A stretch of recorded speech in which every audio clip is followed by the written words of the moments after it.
we wait for the riders to come out of the dark into the sunshine and then start that very long descent. Cadel Evans is pulling himself, Phil, back into the Tour de France today. Oh, French television keeping with the lead. Just use his whole body to get over. Now, he is a good descender. As we start the descent now from the line just below the clouds, we're now diving to the valley. It is a ride of over 50 kilometers downhill, and then the only way is up the Alpe d'Huez. Alberto Contador sits at the back of these four leaders here. They've begun their way down the Col du Galibier. If the roads look familiar, they should. The riders came up them yesterday to summit out the finish of yesterday's stage. And he wasn't freewheeling quite like that yesterday, was he? And that is Andy Schleck on the way down, getting as much as he can out of that bike without making the effort. Well, most of these riders will know this descent because they actually rode back down it last night after the race finished. Schleck taking a few risks going around these corners. Schleck didn't ride down after the finish yesterday, Phil, because he stayed at the top of the mountain until about 7:30, having to wait to provide a medical sample for the doping control. Thomas Vogler, quite clever, came down with one of the motorbikes from the newspaper L'Equipe to get himself off the top of the mountain down to his team bus as quickly as possible. Yeah, well, sometimes those little favours are very specially reserved for French riders, especially if you lead the Tour de France. There is now the chase back. This is Cadel Evans here in the centre of our picture. He's got to make the descent of his life now. He's got a bridge, according to our computer, 28 seconds to catch up with those four leaders. And I cannot see those four leaders holding off Cadel Evans now. Tom Danielson is in a group of riders, the best placed American rider, of some 7 riders, including Frank Schleck, and they are chasing down. We've got no time on them just now. The next group we have a time on is the yellow jersey at 1:42. Well, I'll tell you what, Phil, the way this race has unfolded so far, if it all does come back together, it's going to be a massive sort-out on the slopes of the Alpe d'Huez, and it's going to be the last man standing, I think, who wins the Tour de France here this afternoon. It has been all for one and one for all. It has been a terrific Tour de France. All of the favourites advertising their strength and always coming back together. Look at this now, Contador, absolutely superb in descent. Held the middle of the handlebars. Now he reaches for those brakes as he leans into the corner and swings right. A lot of criticism on how these riders descend, especially coming to us from motorcyclists and racing car drivers. They never seem to line up correctly for the corners.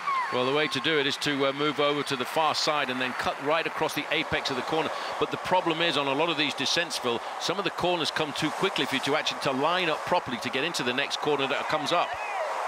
Well, apparently, if you can't see the other side when you go in, and it's tight.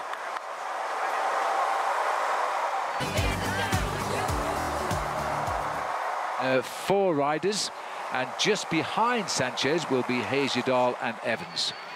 Well, this is the next group. This is the Evans group, and in that group you've got Hezjedal and you've got Tommy Danielson, also Arnaud Lejonazon, the young Frenchman who's looking to try and get himself a crack at the white jersey. But the best placed rider in the white jersey competition, in fact, is Pierre Rolland. Just look at this, Paul. This is the style of a man who used to be in charge of the mountain bike. He was the top mountain biker in the world. He twice won the World Cup, Cadel Evans. He can handle a bike as well as anybody and better than most. Now he's got to have to descend like a stone. He's got to contact the leaders. Well, this is the group at Basso. Ivan Basso in the front in the lime green there with Jakob Fuglsang. And he's the rider from Team Leopard Trek. He's wearing number 13 upside down. There are a lot of riders who are very suspicious, and that was always the number that used to be given to Fabian Cancellara, and he managed to get away from that. Just picking up here, the back, the Radio Shack rider is Levi Leipheimer. This is the Maillot Jaune group. Leipheimer joined it on the way up, and he's going down with it right now. Just flashing through our screens there too. That was one of the Sky riders. I think it was Geraint Thomas. I'm not sure. May have been wrong there. It is Geraint Thomas coming onto the back of the group. Well, the big question a lot of people have been asking me, what is Geraint Thomas going to be in the sport of professional cycling? Is he going to be a classics rider, or is he going to be a Grand Tour rider? Sean Yates felt maybe he'd be more axed towards being a classics rider, but I think the way he's ridden through the mountains here over the last couple of days, Phil, I think we can start to dream about this guy being a Tour de France contender in the future. Well, he's always distinguished himself. Now the computer's sorting everything out at the moment. It's 12 seconds the gap to Sanchez to the leaders. There is a chasing group, as we've seen, and they're now officially saying they are 31 seconds back. So there's plenty of time to close that. Those sort of gaps should be closed before we get to the... But he's fighting all the way. He still treasures hopes of rejoining the side of those leaders. This is the man who should get to them first. Samuel Sanchez looking right ahead there. Those cars are just behind that leading group of 4. Officially, that gap is 12 seconds. Then you only need to look back 21 seconds and you will see that group containing Frank Schleck, Danielson, Heyerdahl and Evans. It is amazing now, the situation that everybody chasing. It's Contador and Schleck who are out in that front group. Well, we're talking 11 seconds, the gap to Sammy Sanchez. A couple more corners, Phil, and he should be there. There's the yellow neutral service vehicle. He's on the back of the motorbikes. Those motorbikes are the information motorbikes, so they give the race information out on the radio to the referees, and then it gets sent out to all of the team cars. There, just around the corner, we're looking to see whether the junction is going to be made, and it should be made very shortly. Sammy Sanchez is a great descender, and all of a sudden, he might prove to be a very good ally for Alberto Contador in this leading group of 5. Cadel Evans is still looking at around about 22 seconds.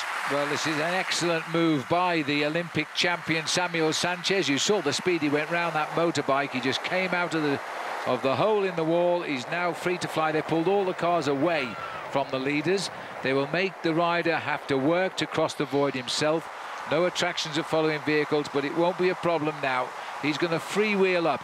Now Sanchez is going to get across. What about the 9 riders who have grouped behind at 38 seconds? They're actually losing time. They'd got to 22. It's stretched out now to 38 seconds, but Cadel Evans is now finding some riders in that group who are prepared to help, and of course one of those is Sandy Cassar, who's having an incredible ride today. He's such an up and down rider, Cassar.